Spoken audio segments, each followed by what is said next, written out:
Hey, everyone, I guess we'll get started. Yeah.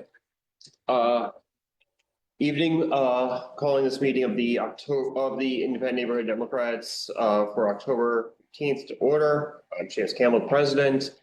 As we begin every meeting, the leadership of the Independent Neighborhood Democrats welcomes debate and discussion for topics of concern to the members of the community by candidates for office and others. IND believes in the right to free political speech, believes strongly that personal attacks, profanity, intimidating or threatening gestures or words, attempts to silence speakers, or similar inappropriate behaviors are unacceptable.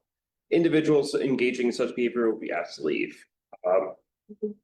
Especially in light of the news about the young Republicans, very poignant timing. Just as a quick reminder for everyone, if you haven't signed in, please do so. If you are on Zoom, please make sure that your Zoom name matches your real name. People actually have different names in Zoom. There's one person there says that Diana's iPhone, for instance. So we need to know who you are, because there is also going to be, for check-in purposes, and if there's going to be any voting. Also, if you're on Facebook Live, watching us there, please just leave a comment. So we're going to be having to jump around a little bit with our schedule, because I just got word that our speaker that we thought was going to be on Zoom is coming in person. So I'll go through some of the some of the stuff that we already had going, or for housekeeping. At our last meeting, we had heard from Elizabeth Adams from Transportation Alternatives regarding daylighting, and a motion was made for there to be a resolution written about that. Board has written up one. Yeah. And it was distributed to everyone in the emails regarding this meeting. Chair will entertain a motion to adopt said resolution. There a second?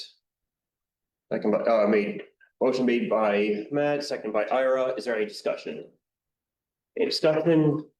Any discussion? Any discussion? Hearing none, call to question. All those in favor of adopting, please say aye. Any Can you opposed? say exactly what is being adopted? Resolution in support of universal daylighting. Any opposed? Abstentions? Ayes have it. Cool. So moving right along, also just a few other housekeeping things. Let's do this stuff early on, as opposed to later. Tomorrow, the reason why we're having our meeting this evening is because tomorrow night there is the mayoral debate. I believe it's on Channel 4, but correct me if I'm wrong. So it should be a good time. We're not doing a watch party, but however, I know Brooklyn Young Dems is, and Where is it? Brooklyn Young Dems, you had to ask. I think it's Gingers they're doing it. Landa's I know is there, so if it's jointly, then it's Gingers. That's on Fifth Avenue. Yeah. So, but then of course also, and then this Saturday is the No Kings rally, which is happening nationwide. There are two of note in the area. One is going to be in Manhattan. That's the main one. Details are on our website, and I know a coalition of groups are going to be there. Several elected officials. Congressman Goldman's office told me that he is going to be there. They just haven't given me the direct info yet. So any questions, reach out to me or indbrooklyn.org@gmail. Additionally, one of our members, Jane Fader, is organizing a contingent for the Park Slope one. Yeah, there's a flyer going around here about the No Kings rally.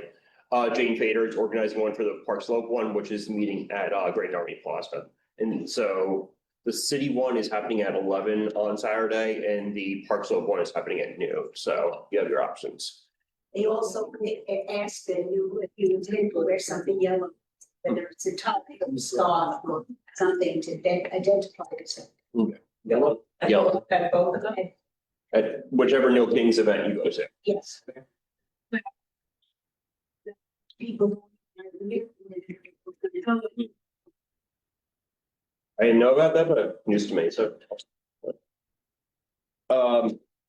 Additionally, also, on Sunday, we are doing a day of action with, Kayla Santos-Suoso, who is running, District 47, which is Bay Ridge and Coney Island. It's probably the most competitive race in Brooklyn, so if anyone can come out and help us, that'd be a huge, boost. That she is running in the seat that Justin Brannon is vacating, and she was Brannon's chief of staff, Yes. so she certainly knows the district really. Seamus, what time and where? 1 p.m. The location, I had to ask, give me a second, I can tell you that. 1 p.m.? Yes. No, it's on our calendar. One second, I'll tell you the exact location. 276 79th Street, 276? 79th Street. Thank you. Yeah. So. And of course, to check our emails, all the info's there. So we're still waiting on our speakers, so. Vera, would you like to come up? Yeah. No. Yeah. One of our members, I always get this wrong, what? Yeah, I was gonna say, one of our members, Vera. Solo Opera. Yeah, I'm terrible pronouncing names, yeah, apologize, she's running for civil court, so I said I'd give her a few minutes. Thank you. Thank you, Seamus. And thank you to all the club members, giving me this opportunity to introduce myself. As Seamus said, my name is Vera Zolotaryova. I'm running for civil court judge in Brooklyn for 2026 for the next year's primary. My husband, Avi, just walked in. He's an IND member and has been helping out at some of the events. We are longtime residents of the neighborhood here in Brooklyn Heights. We have a third grader at PS8, where we're very much involved. Originally, I was born in Uzbekistan and came here with my parents as refugees. I went to law school here at Brooklyn Law School, where I serve on the board, the alumni board. I have over 15 years of civil litigation experience. I've worked both in private practice and now in the courts. I serve currently as a referee in surrogates court, where I conduct hearings and help resolve very bitter and emotional estate disputes between families. I'm very knowledgeable about the law, the rules of civil procedure. I have a lot of experience and confidence to be able to handle contentious parties and attorneys. And I am not afraid to make difficult decisions. And then most importantly, I am compassionate and I want to help people. And I think that becoming a judge provides an amazing opportunity to do that. So thank you very much. I hope you will support me in my campaign. And I'm going to leave some, yes. Yeah. I can pass out some resumes for everybody, and then I have extras just to leave. Okay.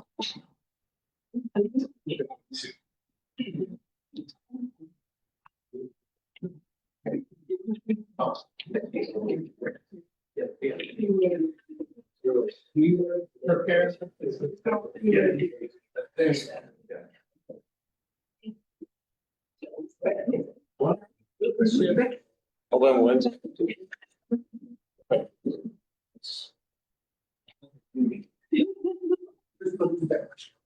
What's that? What do you think?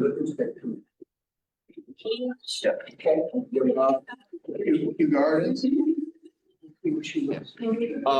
One of our, Okay.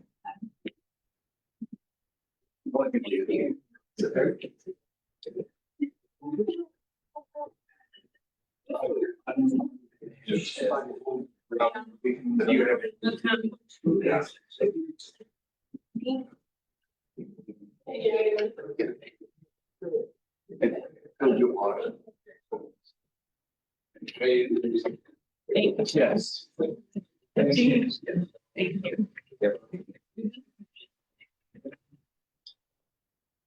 Yeah. Yeah. After Russ, after Lincoln? Okay. After Lincoln, that's okay. Also here, we have there was a request at our last meeting because we were discussing the ballot proposals for Councilman Russell to come and discuss, his views on them. So, he was great. We were very grateful that he was able to make it in person. Yeah, thank you. It's great to be with you. I'll take the seat. Why not? It's always good to be at IMD. It's nice to see you all. Seamus and Vicky asked me to speak tonight about the ballot proposals. And I think to provide a counter perspective to Alec, who I believe presented last time or recently. So I think I'll start with the substance, I'll then do the politics, or maybe the process for how we got here, and then happy to take any questions. And I'll say at the outset, I am fine with questions 2 and 3. I'm not going to go as far as to say that I support them, but I'm fine with them. Question 4, I think, is insidious and deeply problematic. But I'll walk you through each of them. And I think for the point of this exercise, just provide a little bit of perspective on a counter kind of, or a critical perspective on the questions. So question 2, and I'm sure you all are familiar from Alec's proposal, but I'll just walk you through it again in case it's not all fresh in your brain. Question 2 has 2 primary components. One is that we would take the 20% of community districts around New York City. So that's about 12 community districts. And essentially, well, let me back up a second. I think everyone in this room is familiar with the land use process, but just for 10 seconds, the ULURP process has been in place for decades, has a series of advisory steps where the community board weighs in and shares an opinion. It's the developer's prerogative to totally ignore everything the community board says or do or listen or not. It doesn't matter. It's advisory. It's essentially inconsequential. The borough president then weighs in, again, purely advisory. The developer can listen, not listen. It's inconsequential. It doesn't matter. Then we get to the binding stage in the process. It goes to the city planning commission. The majority of the city planning commission is appointed by the mayor, and the city planning commission has always been, over many mayors, just a pure rubber stamp to approve every single development project that ever appears before it. It is literally once every decade that the city planning commission has an objection to anything. They are just there to say, yes, we want the project. Then the project comes to the city council, and the city council has the ultimate authority to say yes, no, maybe. And it's at the city council where we actually negotiate the project and make adjustments so that it's a better project. It's not just exactly what the developer proposes that is the final product. The community's perspective, the council's perspective, that's when the rubber hits the road and we'll make adjustments. So what the purpose of this Charter Revision Commission was to do was to take the city council out of the process as much as possible. That was their pure and simple goal. They say it's about affordability and the housing crisis, which is a very real crisis that I care deeply about. But you'll notice that none of their proposals actually take a look at what the mayoral administration can do to alleviate the housing crisis. It's only how do we remove the city council and the community's voice from weighing in on development projects. And look, some of my colleagues have worked in the mayor's office. Some council members can be a pain in the butt and difficult to work with and even irrational in how they approach these things.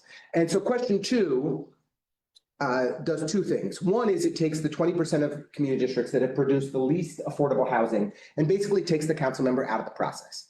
The argument is that in Rockneck or Canarsie or Bay Ridge, in areas of the city where the communities are just opposed to development, you're never going to ever elect a council member that's going to support a development project. And so why defer to the local council member? Why let the local council member make the decisions when they're just going to say no because that's what their communities want? I have to say, as the council member who represents the district that has produced the most housing of any district in New York City over the last 15 years, I'd really like to see some of my colleagues that haven't contributed at all to the housing crisis do their part. And those neighborhoods have literally done jack shit. They've done nothing. So I understand why the commission has said, for these 20% of, this 20% of the city that's not producing any housing, we're gonna prevent the city council from stopping them. We just need to build in those communities. I get that. The second part of question 2 is for 100% affordable housing projects or for primarily affordable housing projects on private land. So you're probably thinking, we've seen a lot of development around here. I can't think of any predominantly affordable housing projects on private land. That doesn't happen very often. It only really happens in very low income areas of the city where the land value isn't expensive. So in portions of the South Bronx, in Brownsville and East New York, where a private developer might actually prefer an 80 or 100% affordable housing project because that's going to be more competitive in the marketplace than what they can do on their own. That is where you see those projects move forward. That's where you see those projects happen. So what they're proposing in those projects is, can we go faster by taking, it's not the city council out of the process, but it's not just the city council out of the process. They're also taking the Department of City Planning out of the process. And they're going directly to the Board of Standards and Appeals for approval on those projects. And why is that? Because to get through the Department of City Planning on a rezoning typically takes about 3 years. 3 years for environmental review to get, when you want to, let's say you want to build a project in your neighborhood, you're ready to go, you bring it to the Department of City Planning, it'll be approximately 3 years later before you get a green light from the Department of City Planning to move. So for these predominantly affordable housing projects on private property, it's a relatively small number of projects each year. They want to avoid the Department of City Planning, go through a fast track, avoid the city council, and make it happen. Now, if I was the council member in Brownsville or East New York or the South Bronx, I might not be thrilled because on those projects, I'm able to negotiate with the developers to do more than just build housing, but also invest in park space, ensure that the housing you're building has more 3 bedrooms, deeper affordability, that there's investments in schools, there's other good things that happen. But look, a 100% or 80% affordable housing project is a darn good thing, and we want it to happen as quickly as possible. So again, I understand why that is a worthy proposal and why it makes sense, that it was proposed. That's question 2. Question 3 is basically the idea there is that we never see a ULURP, a change in a zoning, that's like a little modest change in the zoning. Like, how do we take a 6-story building to a 9-story building or a 10-story building?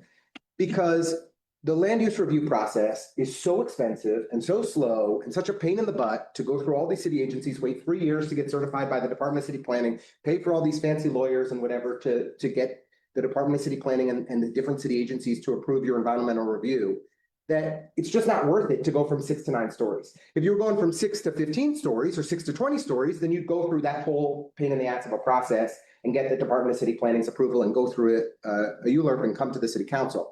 But what this proposal does is it basically says if you're doing a modest change, then you can just do it without having to come to the city council and for it to go faster. It's not going to go that much faster because, as I said, it's still going to take 3 freaking years to get through the Department of City Planning. This Charter Revision Commission didn't do jack shit to address that, but that is why they have proposed it. It's hard to argue with it. Right now, the ULURP process is not working for projects that are doing modest changes.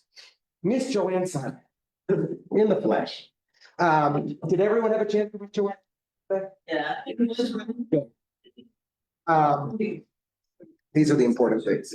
Okay, you're getting to the good part. Those are questions 2 and 3. I hope I gave you a little context on why people might oppose them, but it is what it is. Question 4, and this is where I think they went totally off the rails.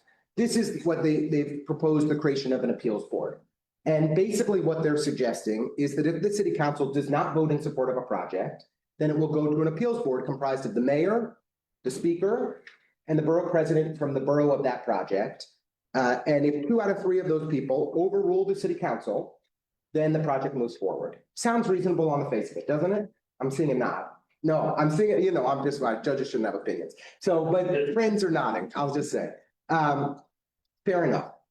This is why this project is deeply harmful for our communities and for the city of New York as a whole. When a developer, most council members, there are exceptions. I'm not going to name names, but you probably know who I'm talking about. There are some few small number of exceptions, but most council members, when developers come to us for projects, we want to get to yes. That's the goal, and we want to make the projects better. So most developers who come to me, they want to build a building that's almost entirely comprised of studios and 1-bedrooms. They want to minimize affordability as much as possible. They propose doing nothing else for the community beyond building their building, and they want me to sign off on it. And I'll say, no, you can jump in a lake. This is what we're gonna do, and we're gonna work together. I want to get to yes. And let me tell you, again, as I've mentioned, Council District 33 has built more new housing than any other council district in the city of New York over the last 15 years. In downtown Brooklyn alone, in the first 6 months of 2025, we built 3,700 units of new housing came online. Just in the first half of this year, 3,700 units in downtown Brooklyn. So we're contributing. The problem is that if the council member can't say, no, we're not going to just do studios, then there's nobody in the process who's going to be able to say it. And so the project gets rejected. The borough president at the appeals board process can't change anything. They're just voting yes or no. So you're going to be stuck with, would you rather have a building full of studios and 1-bedrooms or nothing at all?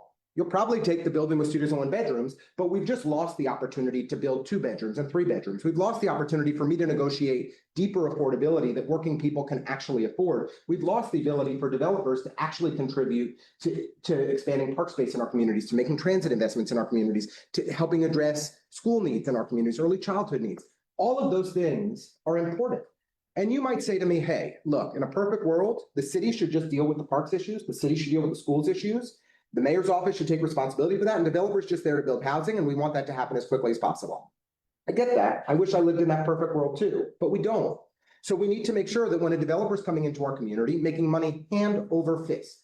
You want me to tell you how much rents are going for in my district these days? There's a new building that Joanne knows already, but she does. But I'll just for the argument's sake, in the northern part of our district in Greenpoint, if you go up to Newtown Creek, Commercial Street, you are a 15, maybe 18-minute walk from the G train. You can rent a 3-bedroom in the new building there for $9,700 a month. $9,700 a month. 15, maybe if you're a fast walker like me, you could probably do 14 or 15 minutes, but I would say most of you, it's more like 18 to 20 to the G train. To get to the G train, that is your closest mass transit. That is what we're talking about. So these developers are doing really well for themselves, but they're choosing not to build 3 bedrooms. They choose not to build 2 bedrooms because they can maximize profits by building more studios and 1-bedrooms and maximizing their revenue. That's their incentive. We won't be able to do anything about it for the rest of time if this proposal goes through. We will lose our ability to actually negotiate and improve development projects, not stop them, make them better. Force developers to say, hey, 120% AMIs that are still renting at $3,500 a month and calling it affordable housing, that's actually not good enough. We want affordable housing that actually meets the needs of working people, that working class and middle class New Yorkers can really afford. You need a council member to negotiate that and deliver that because that's actually what our communities want.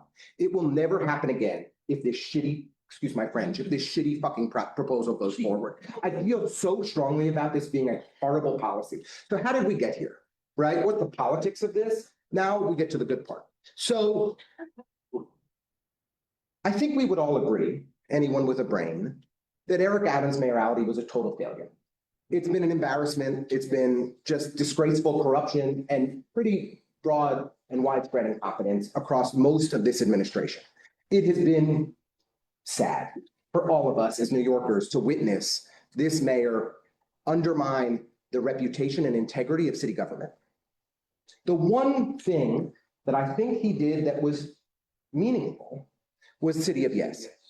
City of Yes was a good thing, in my opinion. It ensures that every neighborhood in New York City is building more housing.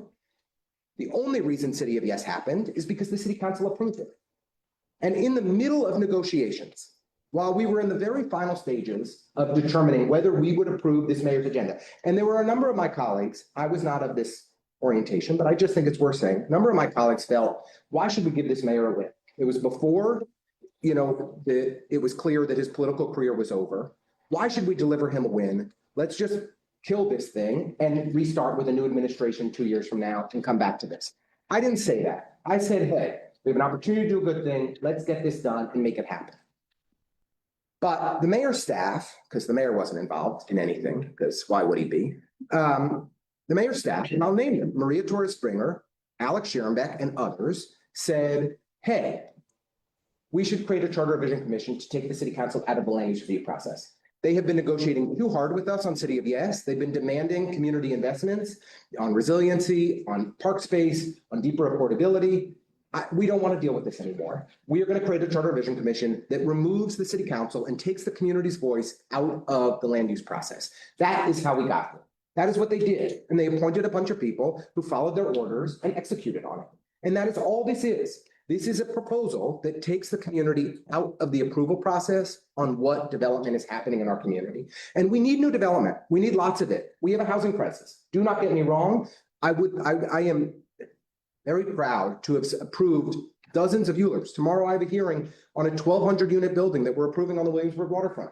I'm not anti-development in any way, right? Like I am here to, Joanne probably thinks I should be a little bit tougher on these guys, but that's neither here nor there. I'm trying to expand housing supply, but we will no longer, and I think we're all dissatisfied with what we get from development today. We will be dramatically more dissatisfied by what we get from development tomorrow when this proposal is approved. So I feel strongly about this. I apologize for the F-bombs, but happy to take any questions if folks have them on these proposals. Go ahead.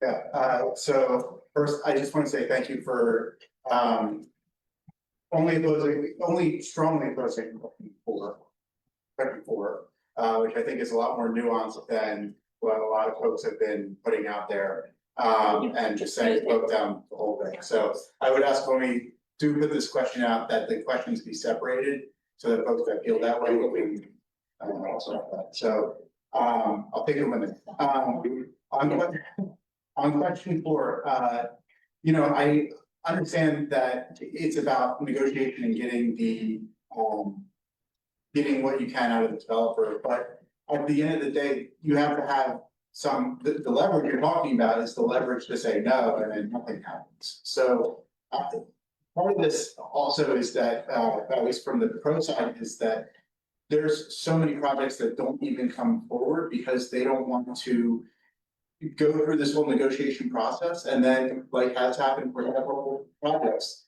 at the end, the council member says no, and the whole thing is done. It doesn't happen often, but it happens. And I think that year when you're putting millions and millions of dollars into the process, which you said is 3 years to even get started off the ground to get before city planning. So, I mean, these are not perfect proposals, and it's you know, not going to fix everything, but we have to vote on the questions before us. So, you know, putting aside whether they could have done stuff on city planning or putting HPD. what else could be done. When you're like HPD to build an affordable housing development and We have to vote on what's best, and this is the chance to vote. So anyway. Yeah, no, I appreciate the question and thank you for raising it. I think that there's a few things. One, that's why I started with question 2, which basically I think takes your council members off the table and your communities off the table that have never approved any housing. So if you're concerned about the project in Borough Park that never even gets considered, or the project in Throckmorton that never, College Point that never gets considered, you have now, if question 2 is approved, a fast track to build in those communities for the first. But for the vast majority of council members, and really it is the vast majority of council members who want to get to yes from projects, who overwhelmingly, I can think of a few, literally, I've worked in city government for 15 years. I can think of a few projects that have been rejected at the finish line in 15 years. It happens almost never. But for the council members who want to support good projects, we take buildings that are all studios and 1 bedrooms and ensure that there's 8 or 10, 2 and 3 bedrooms. We ensure that there's deeper affordability that working people can afford. We ensure that there's investments happening in the local park or the local school around the project. Those are good things. And they don't kill projects, they make them better. And actually, I think they also build goodwill in the community for projects to occur. What I think is really insidious about number 4 is that with the appeals board, I don't know how you're ever going to do a neighborhood rezoning, how neighborhood rezonings will move forward. Let's think about Gowanus. We're all familiar with the Gowanus rezoning, Joanne most of all. But the Gowanus rezoning was supposed to generate about 6,000 units of housing, right? And they're well on their way. I see it every day. It's a big proposal. Councilmember Lander at the time was really proud of what he accomplished. He was most proud that he secured $200 million in funding for NYCHA, in significant transit investments along 4th Avenue, in funding for artists to be protected to stay in Gowanus, from resiliency along the canal. Do you know what would have happened if we had the appeal board process in place at the time? Not a single one of those investments Because there's one thing that unifies Corey Johnson, Eric Adams, and Bill de Blasio, the three people that would have been on the appeals board. They all hate Brad Lambert. And so none of them would have lifted a finger to help him on any of that. Antonio officiated my wedding. This is not something that's going to impact me or my projects over the next 4 years. Antonio and I work in great partnership. We're a team. I'm happy. I will live. This isn't about me. But you wouldn't, if you passed that Gowanus rezoning over Brad's objections, because there was nothing good for the community, everyone in the Gowanus area would have been up in arms that there was nothing, and all of the things that they wanted. They went through a community planning process for 2 years. They were excited about all of these different good things that could happen with development. Some of them, some were not. Don't ask the voices of Gowanus folks what they felt. But for the people who supported it, for the Gowanus Coalition for Neighborhood Justice, or whatever it's called, they would have been left at the altar with nothing. And I just think that's bad. I think that's bad for development in our city. I think that it's better when we bring people along and show that there's good things that can occur. For the few council members who are uncooperative, unserious, and unhelpful on development projects, I think that's what this proposal tries to solve for. It ignores the 36 council members who engage in good faith and make projects better in our communities. And that's why I really think it's a bad idea. Just, I don't- yeah, so I appreciate that. I can't imagine that our politicians would take petty personal grievances. Yeah, right. So, just to close. I wouldn't. Unfortunately, I can't speak for the rest of us. We have Mark Levine, Brad Lander, and Antonio Reynoso urging a yes on this, and we have Curtis Sliwa urging no. And you have lots of good Democrats that don't like me. The real estate developers are taking a hard yes, they have meetings about it. And just, sorry, but the side of that is you have Mark Levine and Anthony Reynoso, who gained more power in this process, saying they supported it. Well, sure, now I'm on it, but the other borough presidents will all have more power. He's a borough president, and he wants to be mayor. So who has even more power? We all know the structure of city government is that we have a very strong mayor and a very weak. I'm not supposed to say that out loud as a council member, but it's true. And the one area the council, on behalf of our communities, had a meaningful role to play in governing is around how to shape land use. And the council won't need more. It turns it into a glorified community board. It's a question, but, and the comment, and that is, there was a little snippet in the Times this morning, Sunday. Wasn't the real estate section, which had a big article about, anybody with more than 3 children, with 3 children. But it was about the size of the apartments. We just didn't mind one. Oh, this is the Eliza Shapiro thing that she was, you're exactly right. And that is. It took a This photo. what we're trying to do, which is affordability, but also keep people in New York. And the reality is, if you have another child, you end up in Maplewood or Montclair. Totally. I can't tell you how many people from the 52nd have moved to Jersey because they had another child. Yep. And that is a recipe for disaster in terms of building a city where people can live and work. And they do, and the reason you see development here, we've always had council members say.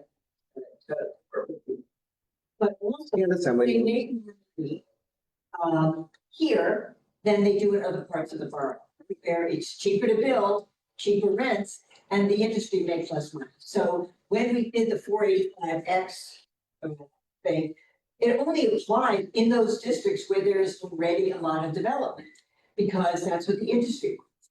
And so they don't want to build in the half of Brooklyn and the NPR too. But we need homes for families. We bought it at Atlantic Yards to get for 2 bedrooms. And I don't even think we have any 3 bedrooms, not that we have most of it built, but that's what it is. But, you have to talk about it. You're totally right. And that has a very negative effect on the city and the viability of the city.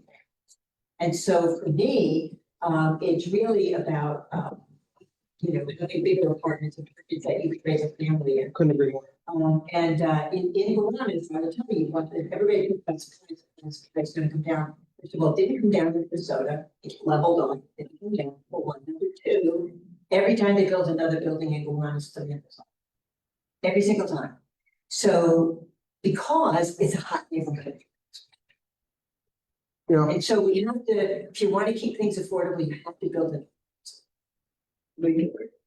All right, I have about 5 minutes before I have to jump on a call, but I'm happy to do quick ones. We'll go here and then here. I know this is gonna be a crazy question, Please, but with all, Aaron, I'd expect nothing. with all the staff you got, with all the staff the mayor's got, has anybody ever thought about looking at other cities? Albuquerque, Santa Fe, Houston, New Orleans, Denver, San Francisco, Boston. You wanna keep going? They must have the same damn problems we got with housing. Has anybody said, gee, what are they doing? Maybe we could use somebody else's model. Yeah, we, you know. In Austin where they're building, rents are good. So we're Minneapolis, Austin, there are a couple cities where we're starting to see some improvements. Look, I think basically my oversimplified analysis of what we've seen in New York for the last 20 years is we've seen the number of jobs go up significantly. Apartments have not kept pace. And, you know, especially we've seen a lot of, you know, 2 and 3 bedroom units that used to have a family are now shared by 2 or 3 young professionals or more. And so, you know, we have a real shortage of housing that is affordable for working families, and housing that for all of us, right? The developers are able to charge these rents of $7,000, $8,000, $9,000, $10,000 a month because people are willing to pay it. So I'm here for building and for expanding our housing supply. I just want to make sure that we're actually getting the best deal we can of every development project. And I think that we'll no longer be getting good deals on these projects or even okay deals. We'll be getting bad deals every single time. You know, you keep making mention of, and you should be proud of how many units we built here in this district and that, but, you know, common thread with you and Brad, I think, is that wasn't there rezonings in both of those places that allowed higher density? I mean, is anyone talking about that? That's the first part of my question. The second part being is, why is no one talking about all of some destabilized units that are sitting vacant in the city right now? There's such a press for affordable housing. You know, I don't know what the real number is. No one knows what it is. You're talking about 50,000 units, stabilized apartments that aren't coming to market. Like, why is no one addressing that before we're talking about all this new build? It's, you know, to me, those are the 2 things that are like the elephant in the room. You rezone a neighborhood, you get higher density, you have vacant, stabilized. Give owners a path, renovate them, bring them back to market. So appreciate the question. I'll leave it to Joanne, Keenan, and others to speak to the second piece. I certainly support every effort we can to maximize occupancy of every unit that's built in New York City. On the rezoning piece, what I was trying to say earlier is, yeah, in District 33, the downtown Brooklyn rezoning, with the Greenpoint Williamsburg rezonings, they have been 2 of the main reasons that our district. I mean, I don't know how much of that turns out to your net number based on those rezonings. That's the primary driver. It's not the exclusive driver. The issue, I would say, is that in those rezonings, we have commitments for new schools, new parks, for resiliency infrastructure that meets the needs of growing communities. You'll no longer, as a council member, be able to ensure those investments, as a community, ensure those investments are happening. You'll have to hope that the mayor wants to do it, but it's the mayor's budget that it's coming out of, right? And so the mayor is going to have less incentive to really make those deep investments that a community needs to support a major rezoning that's going to accommodate 5 or 6 or 10,000 new units of housing. That's going to not be super pleasant for everybody that lives there today to deal with construction on your block and on every block for the foreseeable future. Those new investments really make a difference to build goodwill and to grease the wheel. They won't happen moving forward. Do you think those 2 things are mutually exclusive? Do you think if more rezonings got approved, maybe competition for would have been on the table? Like, you know, look, what I can say is that this city council has approved more new housing than any council in my life. So this is, you know, citywide. Total numbers, yes, there's about 10 community districts. So about 1 out of 10 council districts, about 20% of the council has produced about half of the housing. I have no argument there. My district has our district has carried its weight. But citywide, we've done major new rezonings in areas in central Brooklyn, in Southeast Queens. We approved the Jamaica rezoning. It's the largest single neighborhood rezoning. It's going to be formally by the council. Now, but this is this council doing it, and it's this council, despite us being frankly very ambitious, strong partners in housing supply, the mayor has decided that he thinks the city council and our communities should not have any role or voice whatsoever in the land use process, except an advisory opinion. And I think an advisory opinion, we've seen developers give 0 fucks about advisory opinions. They just want to make money. And that's what we're getting with this project, with these proposals in mass, but especially question 4 is one that I think is the problem. All right. Thank you so much. Thank you for having me.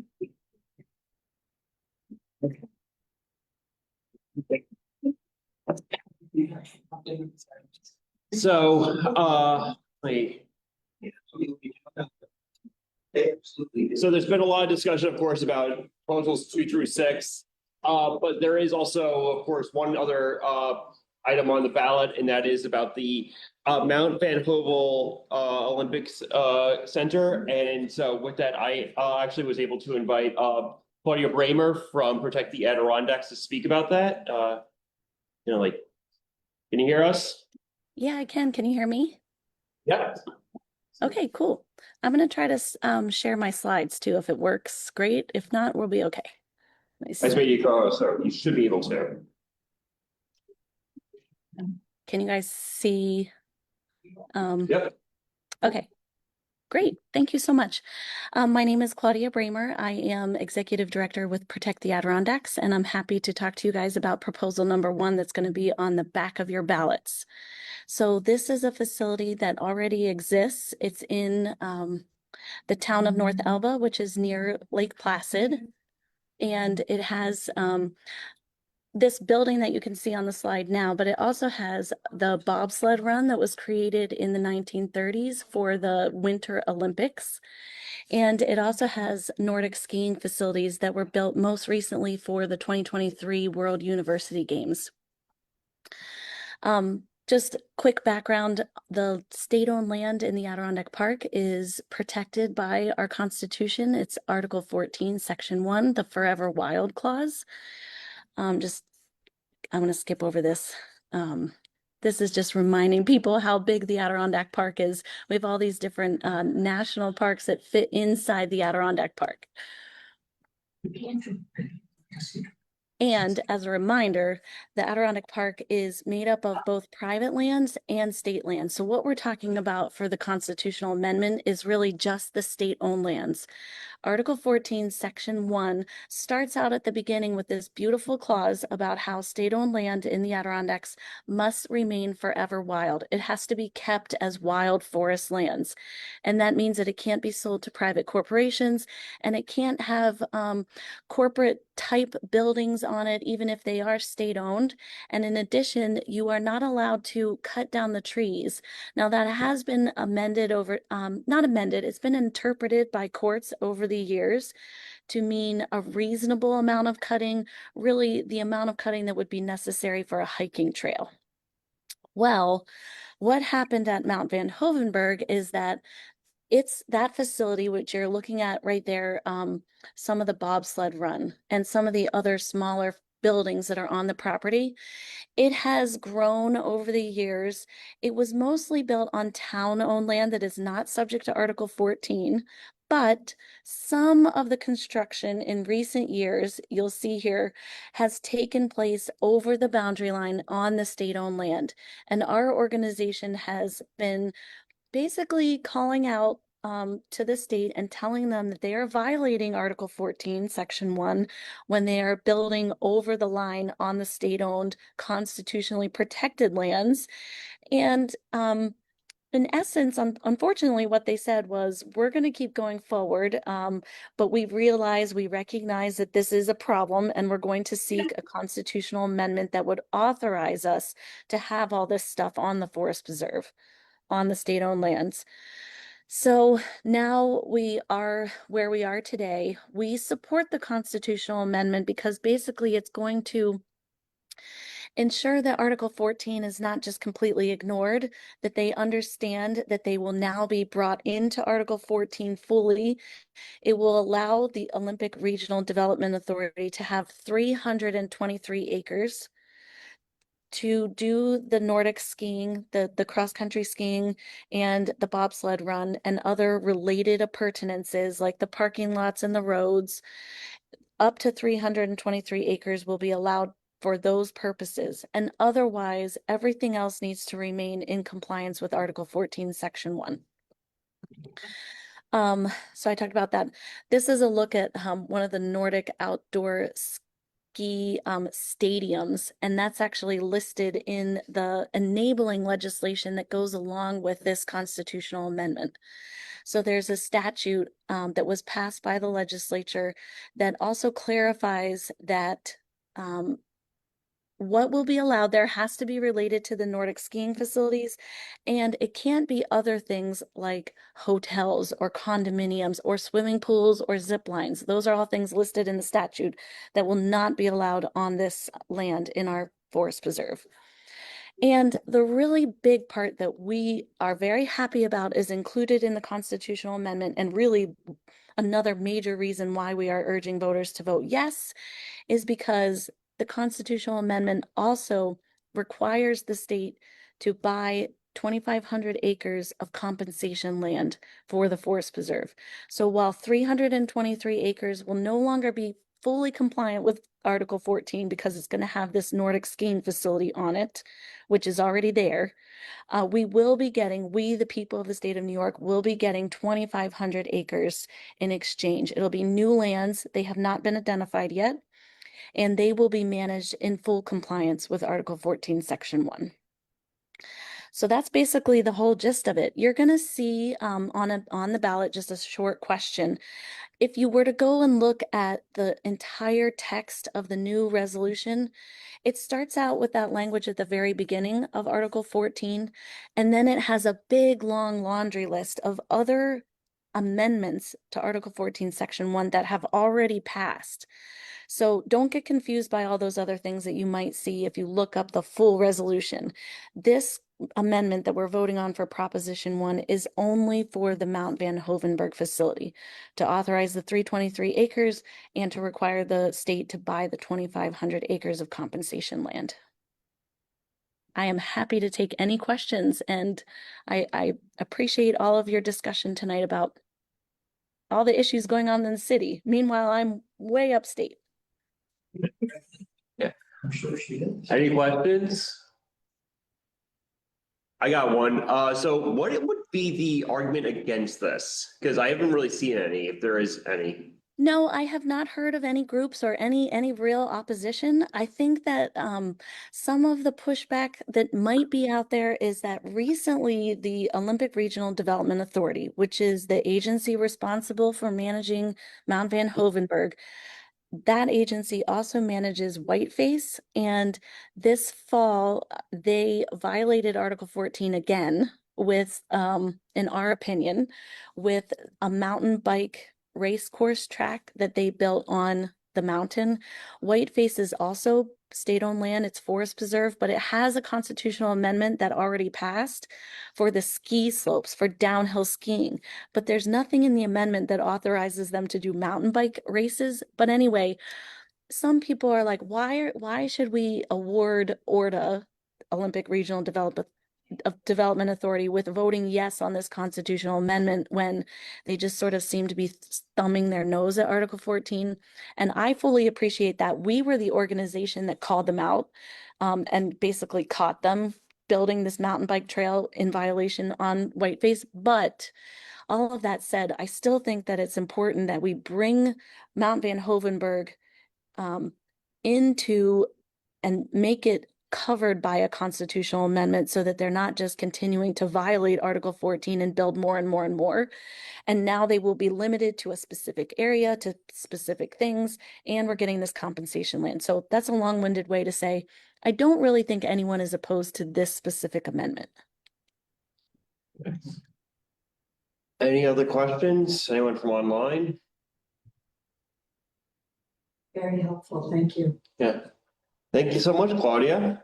Good. Thank you very much for having me and letting me talk to all of you guys about it. And I'm happy to do this if other groups are interested that any of your members are on, just let me know.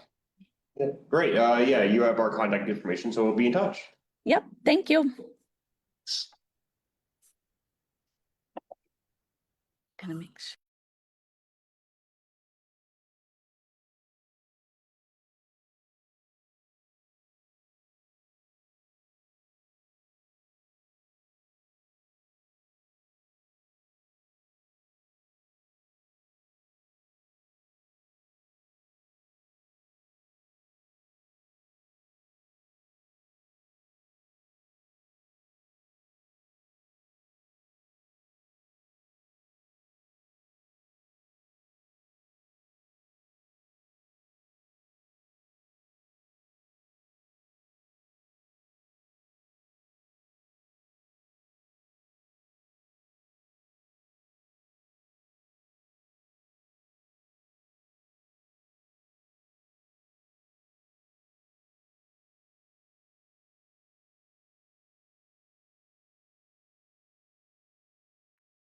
That was on me. Okay, I can run through that quickly Yeah. for those online. Danielle Noel, running for civil court judge in 2026 from Brooklyn, child of Caribbean parents who immigrated here for a better opportunity for themselves and their children. I currently work as a referee, court attorney referee in the Kings County Supreme Court, right across the street. And I previously worked as a support magistrate in the Kings County Family Court. I am hoping to be your next civil court judge because I'm committed to public service. I'm committed to the work that I do. I believe there are places for improvement for pro se litigants and other aspects of the judiciary that will help make the process easier for people to get the resolutions faster and be able to represent themselves if they're unable to find or afford an attorney. I also am committed to community service. I am a member and trustee of Congregation Beth Elohim in Park Slope, and I am a Girl Scout troop leader for a troop of brownies in Park Slope as well. So I will be emailing my materials to Seamus for you all to review after this, and just want to thank you all for your time. Have a good day. You just do a CLE on. Oh, yes. Well, I am also committed to promoting and enhancing diversity, equity, and inclusion and anti-bias throughout the court system. So I have previously given CLEs on that issue for other bar associations. And tomorrow evening, we'll be giving one on LGBT family planning and building for the Brooklyn Bar Association. So if you are able to and can RSVP, it's on Zoom. I'll also pass that information along to Seamus for you all to join in. It's not like we don't have a bunch of lawyers in this room. Thank Great. you. Thanks so much. just for everyone's reference, at this point, there'll be 3 county-wide seats, running, for civil court next year at least. And there'll be 4 district seats, one of which overlaps us in Park Slope, and one of which has 1 ED in our little Hasidic rooms. And the other 2 seats don't overlap. Anything that overlaps with 52nd, we can endorse for our constitution. Yeah, great. Also here we have Simone Lavin from council member Hanif's campaign. If she would like to come up, say a few words. What are the way? Hi, everyone. I'm Simone. I'm Shahana's campaign manager. Well, I have been her campaign manager through the primary and the general campaign. We're so glad to have the support of IND now for the general election.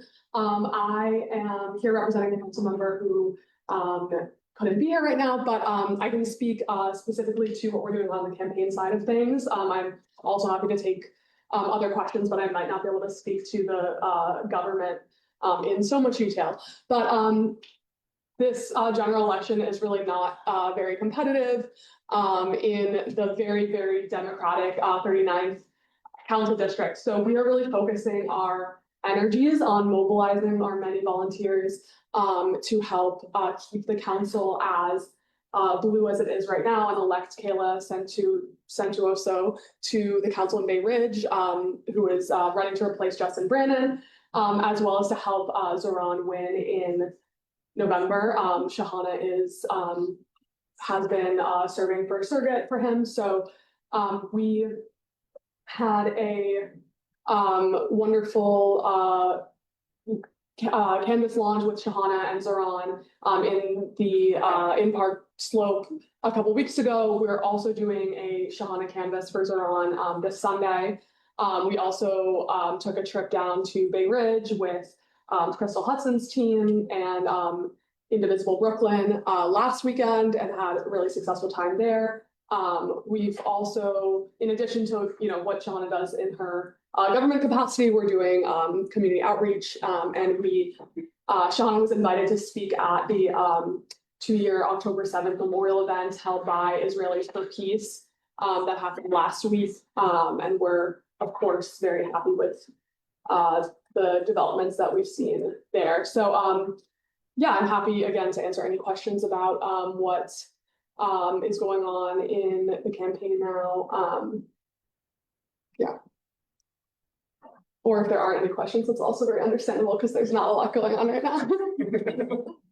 Do you have a Republican opponent? There is an opponent. There are 3 different opponents on the ballot. Someone is on the conservative line, the libertarian line, and the independent line. So there actually is not anyone on the Republican line. Shahana is on the Democratic and Working Families Party line, and we encourage folks to vote on the Working Families Party line. So who's running in the conservative one? Oh my gosh. Yeah. Yeah. He runs against me all the time too. Basically, all of them, on 2, asked him what he's gonna concede. Just curious. I think the independent Nikki Kane is still trying to get Ads. the ballot district. Yeah, because they circulated joint petitions, which is a whole thing. She's. She lives on.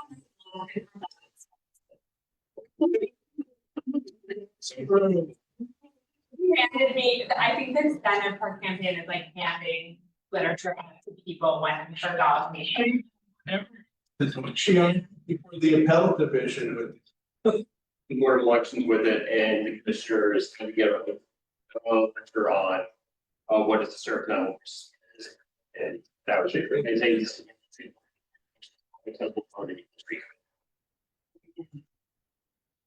All right. Thanks. Okay, so just a few housekeeping notes, and then we're gonna go into club discussion, and that means also a lot of people have to aim spray. And mostly the people on Zoom. So the way it's gonna work is if you haven't, please do sign in. Because like this way that we know if you're here, if you have if you, on Zoom, please make sure you change your name, or otherwise we won't know. After this meeting, about 30-45 minutes afterward, ballots will go out in about if we're gonna be endorsing questions 1 through 6. There'll be her attendance question earlier. They will be separated, so endorsement, no endorsement for each one, and the ballot text of the ballot question will be on each. It'll be the exact one that's gonna be on the screen. I'll bring up in a second from the city, New York City votes. Also, just one thing I forgot to mention as like a sort of a note thing. Our very own Marty Connor is one of the honorees at this year's Brooklyn Democratic Party Gala, so yeah, props to him. Yeah. Yeah, tickets are expensive. Yes. That's a month's rent. Or 5 months if you move to Greenpoint. As we've learned this evening.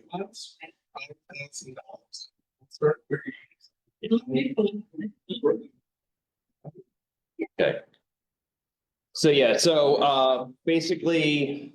If you are not a member in good standing, which means paid dues, attended 3 meetings in the past year, or 2 meetings in the past year, and returning member, or 3 meetings and just paid dues, you have to leave now. So I'll give everyone 2. Yeah, I will give everyone about 2 minutes or so, both on Zoom and person. You're good. Yeah, y'all are good. Yeah, this is all discussion about the ballot proposal. Yeah. Oh. Yeah, even guess, this is all internal club discussion. We're also gonna be turning off the recording now.